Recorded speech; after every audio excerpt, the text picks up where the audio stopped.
ipagpatuloy na natin ang naudot na kwento. Bago kami umakyat ng bundok, bumalik kami sa taxi ni Kuya Bert. Kumuha kami ng mga kagamitan doon. May mga flashlight daw siya doon. May mga lubid. May mga itak. Magagamit namin yun sa pag-akit ng bundok.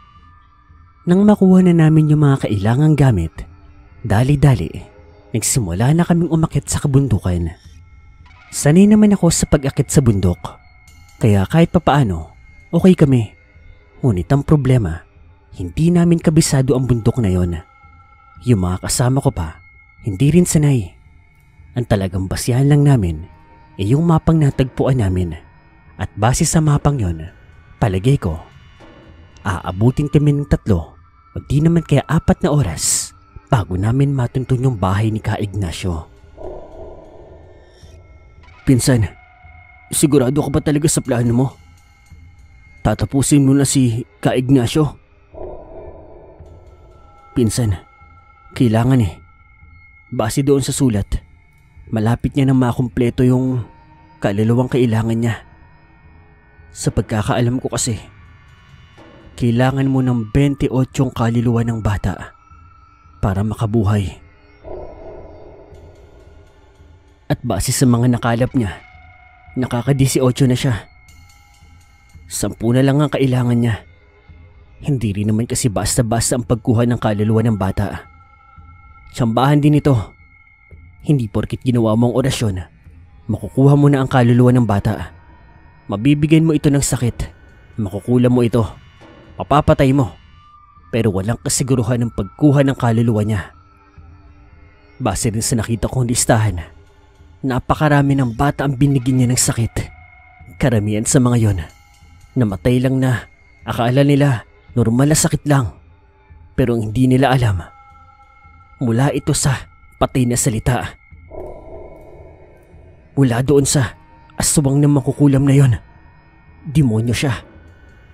Pinsan, pwede pala yun? Bumuhay ng patay? Pwede pinsan. Pero hindi na ito babalik sa dati. Wala na itong kaluluwa pinsan. Wala na itong damdamin. Wala na itong pag-iisip. Mabubuhay na lang ito para kumain ng mga hilaw na laman. Anong ibig sabihin mo, pinsan? Magiging aswang? Oo, pinsan. Para itong balbala. Pero ibang-iba. Nakalimutan ko ang tawag sa aswang na yun Maihalin tulad mo siya sa mga palabas. Yung tinatawag na zombie. Binuhay na patay. Bukod sa maraming kaluluwa, may isa pang matinding kapalitang kahaharapin ni Ka Ignacio. Magkakaroon siya ng sakit. Malubhang sakit na panigurado ikamamatay niya. At alam ko, alam niya rin yun. Kaya ang pinagtataka ko, kung mabubuhay man niya ang anak niya, hindi rin siya magtatagal. Kaya ano nga ba talaga ang layunin niya? Grabe pinsan, ang dami pa palang hindi ko alam. Napakalawak pa pala ng mundo ng mga albularyo, ng mga aswang, ng mga kulam. Sabi ko naman sa iyo pinsan, hindi lang sa mga ritual, dasal o labanan umiikot ang pagiging albularyo. Marami ka pang dapat malaman, pero hindi yan minamadali pinsan. Unti-unti. Mga iyo, Louie, Edgar, galingan ninyo. Tapusin niyo yung aswang na yan. Ayokong may mga magulang na matulad sa akin. Ang mawala ng kapamilya, napakasakit, napakahirap nun. Huwag ka mag-alala, Kuya Edgar. Sisikapin ko matapos na to ngayong gabi. Magdasal kayo. Pagod na kami noon. Buong araw na kami bumabiyahe. Naglalakbay, naglalakad, naghahanap. Pero wala kaming magagawa. Kailangan naming mahanap yung huwad na manggagamot na yon. Napakarami niya ng pinatay. Kailangan matahimik ang mga kaluluwa. Nang sa ganon, mabigyan ng hustisya ang pagkamatay ng mga bata. Kawawa ang mga magulang nila. Makalipas sa mga oras, siguro mga 2:00 o 3:00 na ng madaling araw nun, sa wakas, nakatagpo na rin kami ng isang bahay doon sa kagubatan na iyon. Napakasukal ng kagubatan na iyon. Napakaliblib. Hirap na hirap kami. Pero nandoon na kami, kaya wala nang atrasan pa. Pinsan, yan na ba yung bahay? Kung tama tong mapa na to, yan na yun. Nandun sa likod niya panigurado. Nandun nakalibing yung anak niya. Anong plano mo, pinsan? Kaya mo bang lumaban? Kaya ko. Kakayanin ko. Pinsan, ganito ang gawin mo. Alam ko pagod ka na. Pero sa tulong na espiritu na lakas mo, pwede mong mabawi ang lakas mo. Pero ang kapalit nito, manghihina ka kinabukasan. Maaari ka pang magkalagnat. Depende sa katawan mo. Alam ko na yung pinsan. Pero papaano gawin yun?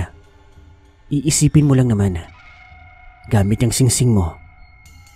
Palakasin mo ang espiritual na lakas mo. Ipalibot mo sa buong mong katawan. Kung masakit yung tuhod mo, kung masakit yung paa mo, kung masakit yung kamay mo, pwede niya mapagaling. Teka pinsan, pwede rin ba ako magpagaling? Depende yan sa'yo. Ako kasi kahit ilang beses kong subukan, sarili ko lang yung kaya kong palakasin at pagalingin. Pero ang iba hindi. Yung tatay ko kaya. Sabi niya, nasa tao rin daw yan. Nasa klaseng espiritu na lakas. Yung sa'yo naman, malalaman mo pa yan balang araw. Oh, ganun ba? Kuya Bert, dito ka lang ah. Huwag na huwag kang lalabas. Kung sakaling maging alanganin kami, umalis ka na. Kahit ayaw namin, sabihin mo sa mga magulang ni Louie yung mga nangyari. Alam niyo naman yung address namin, di ba? Huwag na huwag kang magtatakang tulungan kami. Dahil mas magiging problema yon. Maliwanag? Sige.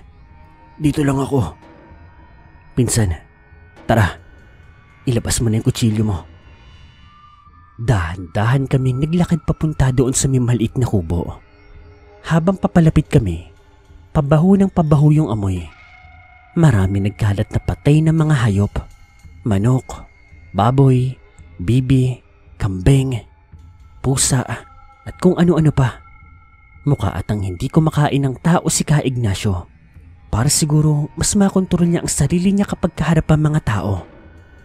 Mukhang ang focus lang talaga niya ay ang pagpapalaganap ng sakit at ang pagkuha ng mga kaluluwa ng bata.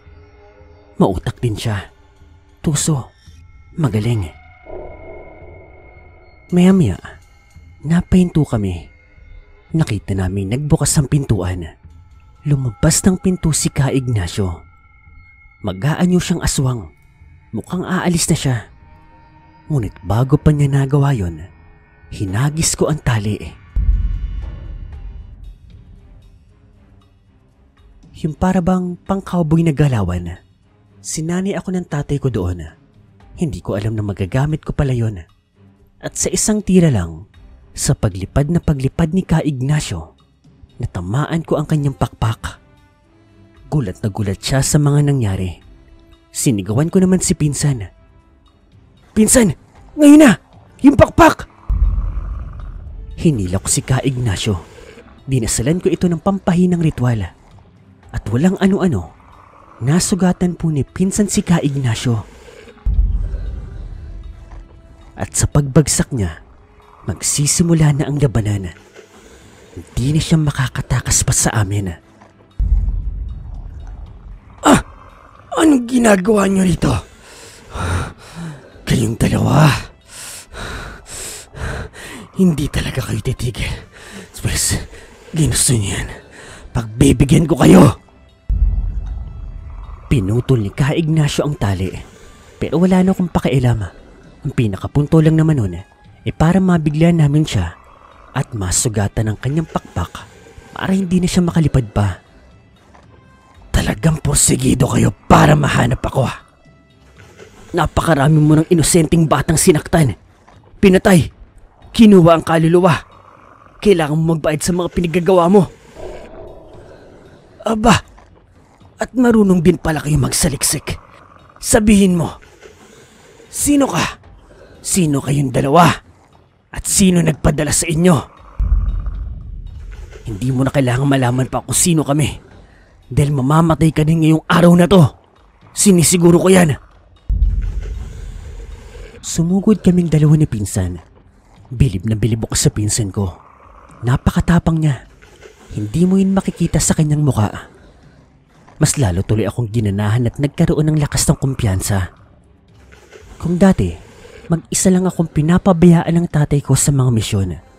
Pero sa pagkakataon na yun, dalawa na kami ng pinsan ko. Galit na galit si Ka Ignacio. Sumugod din siya sa amin. Sinuntok niya ako. Kinalmot niya si pinsan. Pero nailagan ko yun. Nasangga naman ni pinsan. Gumanti kami ng atake. Sipa sa akin. Saksa kay pinsan. Pero parehas niya lang yung nailagan. Malakas siyang aswang. Magaling din siya makipaglaban. Kahit protektado na kami ng mga ritual, nasasabayan niya kami. Mali. Sa katunayan, mas lamang pa nga siya sa amin. Dahil mag-isa lang siya, habang dalawa naman kami. Nakipagpalitan kami ng atake sa kanya. Ang galing niya. Hindi na siya nagpipigil sa mga sandaling yun. Sa katunayan, kung wala kami mga ritual na proteksyon at kung mano-mano lang, hindi kami uubra sa kanya. Hindi ko akalain na marami pa palang malalakas na aswang sa labas ng kapis. Hindi ko yun inaasahan. Akala ko kasi, magaling na ako. Malakas na ako. Ngunit, may mas malalakas pa pala. Sumagot ka. Bakit mo ginagawa to? Kasalanan yan ng mga tao. Nananahimik kami. Nananahimik kami ng pamilya ko. Pinagbintangan nila kami ang nanggugulo sa baryo nila. Diyan sa ibaba. Pero hindi kami yon. Pinatay nila ang anak ko. Ang asawa ko. Sinunog nila ang katawan ng asawa ko. Mabuti at naligtas ko ang anak ko. Pero huli na. Patay na rin siya. Kaya bilang pagganti sa kanila, papatayin ko sila. At gamit ang kaluluwa ng mga anak nila, bubuhayin ko ang anak ko. Hindi mo ba alam na kapag nabuhay mo ang anak mo, hindi na siya babalik sa dati? Patay na siya. At mamamatay ka rin di kalaunan. Baguhan ka lang yatang albularyo. Oo, alam mo ang maraming bagay. Pero marami ka pang bagay na walang alam. Kaya kong ibalik sa dati ang anak ko. Kapag nabuhay ko siya, makikipagkasundo ako sa itim na anghel. Bubuhayin ko siya. At tungkol naman sa sakit ko, napagkandaan ko na yan. Kaya ko rin mapawalang bisa ito sa tulong ng isang demonyo. Di ako makapaniwala sa sinasabi ng huwad na manggagamot na yon. Kahit anong sabihin mo, mali pa rin ang ginagawa mo. Hindi tama na ituon mo sa mga inosente ang kasalanan ng iba. Bakit? Inosente rin lang naman kami. Huwag kang ipokrito, batang albularyo. Muli kami nagsalubong.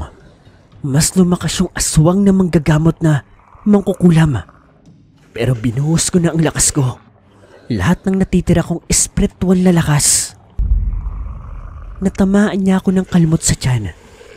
Buti at nakaatras ako dahil kung hindi, lumabas na siguro ang bituka ko. Pero kasabay nun, nasuntok ko siya sa panga at naramdaman ko na bali ko ang liig niya. Nasaktan siya dito. Habang si Louie naman, nagawa niyang saksakin ang dibdib ni Ka Ignacio. Napasigaw ang nilalang. Napasigaw din ako. Tagas ang dugo ko pero hindi ko niininda yun. Gamit ang kwintas ko, nilagay ko yun sa noo niya. Habang si Pinsan naman, yung singsing niya, idinikit niya rin sa katawan ni Ka Ignacio. Parehas kaming nagsambit ng pampuksa ng isang aswang. Hinang-hina ako sa mga sandaling yon. Pagod na pagod ako. Nanlalamig na ako noon. Napaluhod ako. Inakap ko ang tiyan ko. Umaagos ang napakaraming dugo. Alam kong daplis lang at mababaw lang ang sugat na yon. Pero mahaba. Umubos pa rin ng dugo sa katawan ko. Sa katotohanan niyan, iyon yung pinakamalubhang sugat na natanggap ko mula na nagsanay ako at nang maging albularyo ako.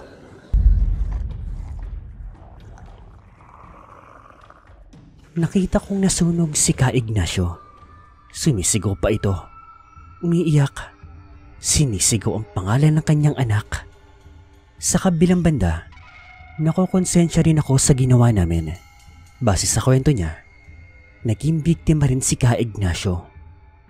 Biktima rin ng mga tao. Ngunit yung mga ginawa niya ay hindi rin naman nararapat. Kailangan niyang mapuksa dahil kung hindi, marami pang batang mawawala at mga magulang na mawawalan.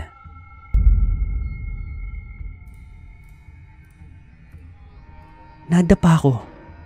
Nanlamig ako. Unti-unting pumikit yung mga mata ko. Ang huling narinig ko na lang, "Pinsan! Pinsan! Pinsan! Pinsan!"